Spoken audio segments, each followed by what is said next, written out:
جا اللہ تجھے کعبے کا امام بنائے۔ ایک خوبصورت واقعہ بالخصوص ماؤں کی توجہ کے لیے۔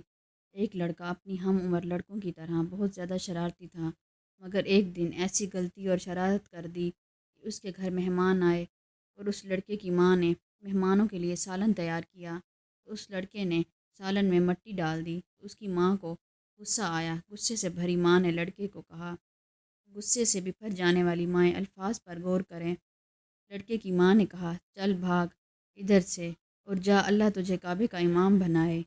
یہ بات بتاتے ہوئے شیخ صاحب پھوٹ پھوٹ کر رونے لگے۔ دھیمی آواز میں بولے، اے امت اسلام، جانتے ہو وہ شرارتی لڑکا کون تھا؟ دیکھو وہ شرارتی لڑکا میں کھڑا ہوں تمہارے سامنے، امام کعبہ عبدالرحمن السدیس۔ اللہ اکبر! اگر وہ شرارتی لڑکا شیخ عبدالرحمن سدیس حافظ اللہ صاحب بدذات خود ہو، جو ماں کی بدولت حرم شریف کے ہر دل عزیز امام بن کر عالم اسلام پر دھڑکنے والے ہر دل پر راج کر رہے ہیں۔ شیخ صاحب فرماتے ہیں کہ اے ماؤ، اپنی اولاد کے بارے میں اللہ سے ڈرتے رہو، چاہے کتنا ہی غصہ کیوں نہ ہو، ان کے لیے منہ سے خیر کے کلمے ہی نکالا کرو۔ اولاد کو لعن طعن اور بد دعائیں دینے والی مائیں سن لیں کہ والدین کی ہر دعا و بد دعا قبول ہو جاتی ہے۔